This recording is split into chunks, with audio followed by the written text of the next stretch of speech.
Chris Level here with another edition of Pirate Talk.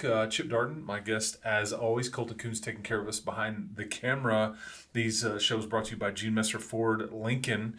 So for all your used and new car needs, go see those folks over at Gene Messer Ford Lincoln. And man, 49-26, you were looking for a response and a bounce back, and and I think large in part, that's exactly what you got. Yeah, it was, and we were proud of it. Legacy is, and we knew it, and I think said it here that how much improved they were from last year, and so for us to get out to the lead that we did and play well for majority of the game, there's some lulls in there. I was proud of the guys, and the theme is it's hard to win. Winning football is hard to do, and it doesn't matter who you're lining up against or what the situation is. It's hard to do, so really proud of them. And, I think the big thing that we noticed with Plainview Week was just our focus game day, our focus pregame, and how we're doing things. We saw some stuff pregame that Plainview game that we didn't like, and got that corrected, and I think it showed. It showed in how we started the game, how we played in the first half. Well, it is hard to win football games because so much goes into it. And guess what? The other team's coaching too. Yeah. Right? I mean, this is what I always hear that in like the college version. It's like, the other team's got scholarships too. Yeah. You remember Ruffin McNeil? Oh, yeah. Ruffin McNeil used to say that to me all the time. He's like, Chris, other teams got scholarships. I was like, yeah, coach, it's a good point. You're right. You're right. Your freshman quarterback. This is probably like, okay, how's this gonna go? Take me through his performance, and then it seemed to me like you really leaned on your group up front. Yeah, you have liked this group. This is a group that you've kind of gotten to grow old with a little bit. That offensive line, and they don't ever get the credit they deserve, but this was a game that you kind of almost put it on them. It seemed like. Yeah, that was the plan. You saw with Cooper throughout the week how he just got more comfortable every day. And it's little things. Like he's been executing our offense really well, but then controlling and commanding the first group huddle and getting the play calls in and out of the huddle quickly. Things like that maybe you take for granted a little bit with a 3-year starter and how smoothly that goes. Those are the things I think that we saw big improvement with Cooper. And then he just played. Whereas I think at Plainview there was a lot going through his head. Sure. He was able to just go out and play freely, and I think you can see when he's playing freely how effective he is using his feet. He was very efficient throwing the ball. But just what a solid game, what a first varsity start for him. It was pretty fun to see. And he was, anyway, just young kid. Like his last significant action like that was in 8th grade football, and he's playing in that big district game, homecoming, big crowd, and handled it well. And then that was I thought our offensive staff, Coach Matt Darden and Coach Schulte, all those guys did a really good job of having a plan together that gave him a chance to be successful, but also our offense in general, and leaned on our O-line and our tight ends running the football, and kind of told our running backs, Shemaine Johnson and Jathan Caraway, Keon Brown, said, hey, you're going to have to tote the rock this week. And it allowed us to get in really manageable situations, able to throw the ball kind of when we wanted to, and we didn't have to take many chances throwing the ball. It was high execution plays, and the O-line just had a lot to do with it. They moved bodies, and 300-something rushing yards. I think the yards per carry was maybe in the 7s. Gonna be successful when you're doing that. It's an overrated stat according to some, but like you also dominated time of possession. You just sat on the ball because you're just running it. And there's nothing more defeating in the sport of football than when you just run it at people and they really don't have an answer for it. It just is like very defeating. And that's the thing with Stoffald's legacy. We knew how many they played both ways, and even if it wasn't the full game, like they had a defensive lineman that would play some tight end, and then they'd have, and that's where we thought we could really wear them down if we kept running the ball, because that's hard to do. It's hard to play both ways in the trenches. And I don't mean to focus solely on offense here, just kind of where we started, but I did want to mention Shemaine Johnson. He's been battling. He hadn't been healthy and hadn't been 100%, and probably nice to see him probably feel better and then get to play well and all that, because he's been trying to grind through it, and this is what a senior. Yeah, he ended with 180 maybe rushing, 3 touchdowns, and Yeah, he's just solid. And same thing there. Like I think we mentioned it in last week's show, just how big he was in that transition and being a leader in the backfield. That a lot of times the quarterback takes that role, but Shemaine kind of took that role of helping the huddle out and owning that, and 2-minute situation, helping communicate and things like that. So a lot of things that maybe you don't see on the stat sheet that he's doing well also. Defensively, this was, I don't know if it was one of your better games, but maybe it was. But I think other than the third quarter, it was pretty well rounded. Yeah. They never really, they threw the ball some. This is what they do. It's their scheme. It's what their choice and how they're going to move the ball. But I think for the most part, it didn't really get too interesting ever. Controlled it. Yeah, I thought so. They hit us with a few big plays that obviously we want to get better at on that. But we did. Like, what I'm going to look at is we won the turnover battle. We got a turnover for a score. Anytime we score on defense, I haven't done the stats on ours, but your percentage of winning the game is very high. And so that's the first key. Against a good team, they got a quarterback that just gained a lot of confidence and is pretty talented, and a set of skill guys that's good. So, you just know sometimes they're going to do it. Sometimes we have good coverage and they catch the ball or they get a penalty that I don't necessarily think is one, whatever. Sometimes that's happening. That's football. And when you've got good guys, like you said, good players on the other side, they make plays every now and then. But the big play, I think, was the key that we've got to be better at. We just can't give up the big 30, 40-yard chunk plays. And sometimes they're going to get a few. But defense played well. And I think we are seeing them, and sometimes it shows up. Like if you're sitting in the stands watching, you can see it. But it's really showing up on film, the improvement that we're making. And we challenged them last week. Didn't know that we had extreme effort at Plainview. We played hard, and we had guys run to the football. We, screen game, whatever. We had 11 hats getting to the football, and that's how we want to play. And so I thought we did a lot better job of that. You mentioned the scoop and score. We'll look at that here in a little bit. Because Coach Reed is technically in charge of the defense, but you look at it as well. But do people realize how hard it is to coach defense with the way the sport of football works these days? It is tough. The rules are against you. Yep. The coaching on the offensive side and just really the playmakers and just even like you said, you could be right there and have good defense and somebody just make Yep. It's just hard. I was looking at y'all's district stuff the other day and everybody's given up a lot of points other than maybe Paladuro sticks out, but it's just hard to play defense in football regardless of the level in 2025. Yeah, I get a kick out of I'll go to like a Tech game and those are pretty fun for me to just sit and I'm a Texas Tech fan. I'm a graduate. I love them, but I don't get as worked up maybe as I used to watching the games. I just watch them and enjoy them. But I hear things in the crowd, and yelling at the defense like, well, we can't get a pass rush. Well, we can't cover them. Well, we can't stop the run. You can now. And you can now. But it's just always funny when, you want to play coverage. Well, we can't cover anybody. We need 3 safeties and man up, but then we can't rush the passer. Well, you've only got 11 guys. There's only so much you can do. And then now you have the RPO where linemen are downfield all the time, and it is tough. But I think as we're adapting, and that's some things, we made some scheme changes a little bit last week that we're just going to get better at some of the stuff that we're doing. And I think that'll start showing up each week, how we're improving. What's interesting, what you say too, is like defensively, a lot of times the answer is you don't put the pen on the call sheet, you put the eraser on it. Yeah, exactly. And you simplify. Yep. And let's not try to do all of this stuff. Let's just kind of and that seems to, because the tempo is working against you. Yep. The RPO concepts are just a nightmare to try. That's why everybody does them. It's like a pick and roll in basketball. It's like it's easy enough, but it's impossible to defend. And then the QB run game is like, okay, throw it all out because there's no, as you mentioned, the extra hat. Yep. You don't have a gap accounted for and all that stuff. You said it when we started the show, but you tweeted out a pic with you and Big Papa, and like y'all were doing a chest bump. He jumped a lot higher than you. I don't know what. I was on the way down.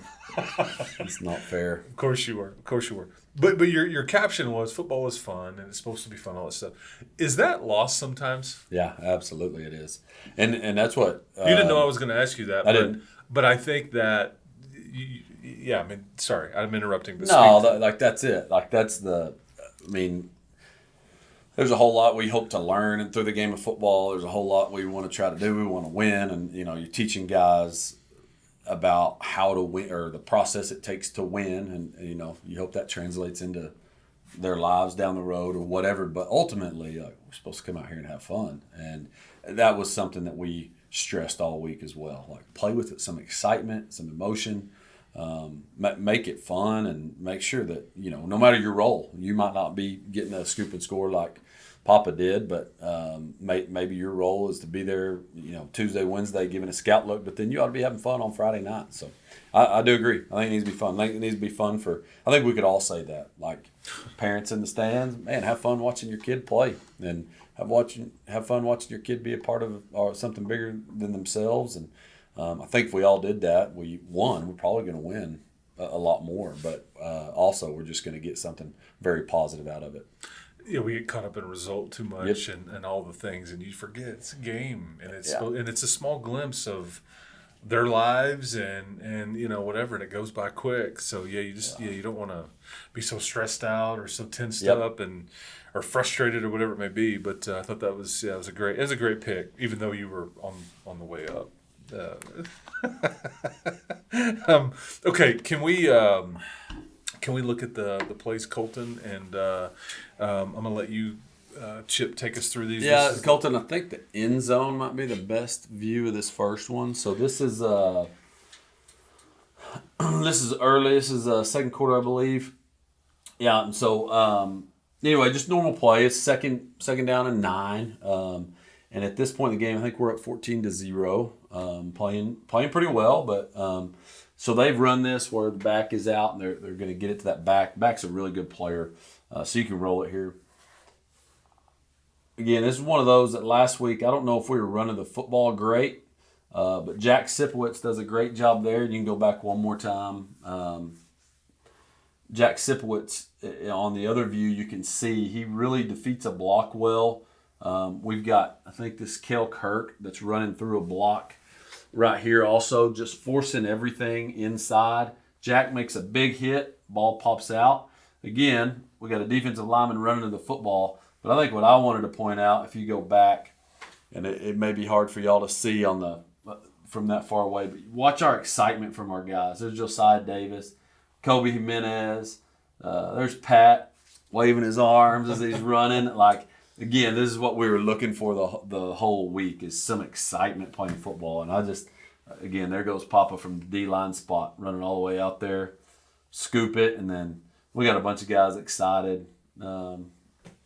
Jack got his helmet knocked off, but he put it back on, and he's wanting to go celebrate with his teammates as well. So a lot of good things happening on that play, but for me, I was just excited to watch them celebrate with each other. Well, because that means they're listening to their coach. Yeah, I mean, they're having fun. Your message is getting across to them. So huge play again in the second quarter that puts us up 21-0, and your chances of winning increase drastically with a defensive score.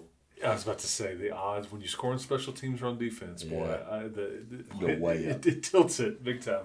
So this was offensive play, kind of same deal. There's not a whole lot to it here. We're in the I believe we're in the third quarter here. We got 2 tight end set. Tight ends are playing really good football, and we're just running a basic run play. But I want to watch Bobby Blythe. He's the right guard here, and he got shared offensive MVP with Shemaine Johnson. So you can run it. Bobby's going to pull and kick out up top, and that is, you can keep running it and watch how he finishes. That's how you finish a block. Some syrup on that pancake. Absolutely. Yeah.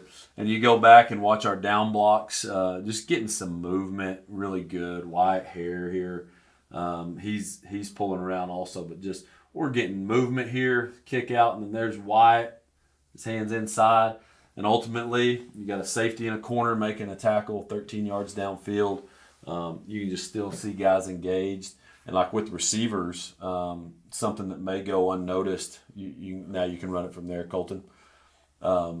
Like Noah gets beat there, but then we always look at the last frame with receivers. and they're both on the last frame of the film. If you pause it right when he's tackled, we're still in a good position if he breaks a tackle that we're making blocks. And that's sometimes what we look at. Sometimes you can't drive a DB to the ground just because you're out in space, but we're in a good spot there. Again, guys running the football. Old linemen have blocked way back there. Now the ball's here. They're running the football. You never know what might happen. So just thought that was what we wanted all night. That was how we wanted to play. And that was a really, you can look at the end zone here. There's Travis Esparza getting a good block. And, man, go back and look at that hole. Look at that, yeah, no doubt. I don't know if you could run through it. I could. But that's a pretty good hole. We're gonna have success with that right there. I'll allow the commentary there. Yeah. But that's a great view, man. Yeah. And that's effort and all the things that you're looking for. So Big Papa with the scoop and score, and then Bobby Bleichman disappearing some poor youngster for Wichita Falls. He did that several times. Yeah, that's what you want. All clean blocks and all that. That's just that's football. Okay, so as we transition from a 49-26 win, it brings you guys to 4-2 overall, 1-1 in the district. As you look at the Abilene Cooper game, so it's a battle of the Coopers here. This is on paper, it's a game between the 4th and 5th place teams as it currently stands. It's very early, but it just speaks to you how much of a grind your district is going to be. Yeah. This is an important game. Yeah, it really is. There's a lot of reasons it's important, but one, exactly what you're talking about. If you want to be in the mix for the playoffs or district championship, this game is huge. But also, they're just really good. They're a talented team. They've got a big win over Wichita Falls Memorial, who by 15. A lot of people had them as the favorites, and they sit now 0-2. 0-2. Yeah. So that just tells you again about the district. And then had a tough one. They were right there. They were leading Wiley fairly late, and then Wiley got them at the end. And that's a rivalry game. I don't think that's quite as intense as us in Friendship, but it's still a pretty good rivalry there in Abilene. So anyway, they're just good. They're a talented team. They beat Coronado 59-0. They played some 6A programs, and they're big crosstown rivalries. Abilene High, and that game's always intense. So they're just a really good program that I think what we've seen on film may be different from last year is their explosiveness on offense. You've got a running quarterback that is very dynamic. I think he's maybe their second leading rusher, and then throwing for close to 1,000 yards. And running quarterbacks are scary. I mean, adding that extra guy is very scary. So they're good. They're a good team. They're D linemen. They've got a defensive lineman that I know at one point had an offer from Texas Tech, and he's super talented. And then a couple twins. The front three that they play with are about as good as we've seen, and we've seen some good D lines. But it's going to be one of those games that we got to grind out and got to find a way to give ourselves a chance there at the end. You mentioned the quarterback, and they have a couple of running backs. There's one running back, Peyton Ewing, I think is his name, and he's got some numbers with him. Is he one of the better running backs you would have seen to this point? I think so. Okay. I mean, and it's hard to compare sometimes because of schemes and what teams try to do. But yeah, he's really good, and they're fast. And again, I think some of the stuff that they're trying to do with them and utilizing two backs, two backs is hard enough, but then when you add that third back that's catching the snap, that I don't remember what game it was, that he takes an early play, it takes it about 75 to the house, Abilene Wiley maybe. Just he can run. He to me, you start ranking quarterbacks, kind of the same thing as I was saying about the running backs. The scheme matters. It's hard to go, but I think he's the fastest quarterback we've played. Okay. So presents a lot of challenges. Okay, and it's always road trips are always interesting. Shotwell Stadium is always interesting. Yep. It's just like, whether it's playoffs or regular season games, whatever, it's just always going to be just like I'm sure the Abilene schools feel the same way about when they come up here and play on the road. Yeah, and I don't have a way to go all the way back. Like Shotwell Stadium's been there since the 50s. So some of the old Lubbock Cooper teams might have played down there, but in recent history, 90s and beyond, we've never won a game there. Whether that's against Abilene Cooper, Abilene High, or in the playoffs, we played. The game against Abilene High, like a couple of years ago, was just we had them wild / maddening. Yeah, I remember that. Yeah. Questionable call. The game, but, you said it, not me. But it's 2 years ago. I'm protected. It was a couple years ago. We've played several, so that's talked about a lot. I thought that was going to be the one. That's why I brought it up. I thought that was going to be the one. It's like, okay, you can check that off the list. Have one here and all that stuff. But not meant to be for whatever reason. Okay, so. We'll move on to some different questions here in a second. But 7 o'clock kick, Shotwell Stadium. We'll have pregame coverage, 6:30 p.m. on 100.7 The Score with the normal crew that calls those games. Speaking of road trips, and we've talked music before with you, but like, what band / singer is your guilty pleasure on road trips? I mean, we've talked about it a little bit. Like, what if you're just by yourself? Yeah, I mean, I pretty much listen to the same music all the time. Like, I've got. Same playlist. Yeah, I mean, I don't. But my latest one, which I think everybody likes, but it's taken me a little bit to get into them, is Treaty Oak Revival. I'm a pretty big fan. Okay. A little more up tempo than I thought. They were just here recently. That sounds right. Yeah, I think so. I don't know. I'm too old to go to those things anymore. Me too. But I do like their music. I kept asking my kids, I'm like, okay, say it slower. How do you say the name of this band? But yeah, everybody. I'm like, one of our previous coaches that was here, he tried to get me into them a long time ago, and I just kind of. But we got a little up tempo to them. I like it. Okay, there you go. And it's country. Yeah. Yes. Okay. But with rock themes too, I think. Like, so which is it? It's country. Okay. But to me, it's Okay, I got you. Do you have a guilty pleasure of a TV show? Like one that you would be like, but most people wouldn't. I don't want to admit to anybody that I really watch this. Although I'm asking you to do that now in front of the. Do you have Thanks for that. No, man, I'm a dork when it comes to TV. Like, I've got my normal ones, but it would probably be Lone Star Law. You ever watch that? I think it's on Animal Planet. Okay, never. Follows game wardens, Texas. Oh, okay. Yeah. Okay, that's like almost like a documentary type deal, or like cops, but for but game wardens, yeah. Okay, and they would go bust people that hunting illegally, and then they make it a lot more dramatic. It's all probably it's probably with the music and all that. Okay, well that's a good one. That's a good answer. I like that. What player on your team is guaranteed to make you laugh? Oh man, there's a lot of them. Probably Sione. Sione's he's in the middle of a lot of stuff always, and it's pretty funny. And he can take jokes. That's what I like about him. But yeah, probably him on the defensive side. He gives it, gets it, all of it. Yeah. So I call them the three amigos: the Blake Moore, Travis Esparza, Broderick Everett. They all seem to be in the middle of stuff too. But we got a fun group, so there's a lot of them. On the O-line, John Ryder Hatton is kind of a pot stirrer. Okay. Can make me laugh. You say Sione's in the middle of a lot of stuff. Is that like a good thing or bad thing? Yeah, it depends, but it's usually good. Okay, yeah. He's just always messing with people. Yeah, just always in the, that's funny. I like that. Okay, I don't know how I would answer this one personally, but it makes for a good question. Assuming safety wasn't an issue, okay, would you rather explore the deepest part of the ocean or outer space? Ocean. I'd say ocean. Okay. The never-ending thought of space is my mind doesn't wrap around that very well. Yeah, I'm with you. Although there's something about like the bowels of it's like you're not supposed to be down there. Yeah.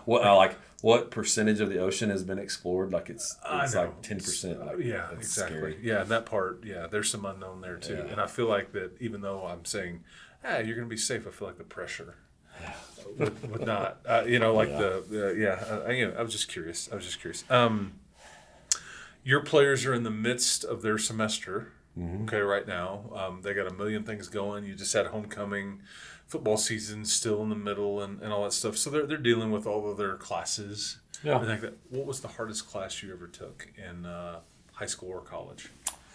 Well, I'm a math guy, and I know that you may think that's crazy that I'm a math guy, but math is black and white. Like this and like this is what it's supposed to be. I Okay. I can't do English. I can't do read and interpret this in your own way, and that's just not me. So I had a few English classes that were pretty tough, and I found a loophole in college and got some English. Didn't we all? Yeah, I got some English credits by going to some cinema classes. But the English classes that weren't cinema, intro to cinema, and those kind of things, I had a hard time with. Now I worked hard at it and I showed up to class, so I didn't fail. English is such a weird subject from the standpoint like, I'm going to go to English. What does that entail exactly? Right. English. I mean, because I feel like you have to interpret poetry I can't or do it. like write a paper on a whatever. I mean, it's just like such a broad. Yep. Such a broad subject matter. I would Cliff always, Notes was my friend. that little yellow book, man. Yeah, That little it was- yellow book. pretty good. I always struggle with accounting. Okay, I never could yeah. understand the debit, the credit concept, and like the making the balance sheets and all that. It just like my brain didn't really connect. Yeah, with why it. does a positive have to be negative? Just the whole, and then you understand why accountants are like the way that they are. I'm not commenting. I know good people that are accountants. I did. I'm saying, generally speaking. Okay, all right. I've tortured you enough. Man, congrats on the win. Thank you. There we go. Good luck on the next road trip. And Shotwell Stadium, we're coming for you. We're checking that off the old list there. But this has been another edition of Pirate Talk. For Chip Darden, for Chris Lovell, for Colton Coons behind the camera. Thanks for tuning in. We'll talk to you next time.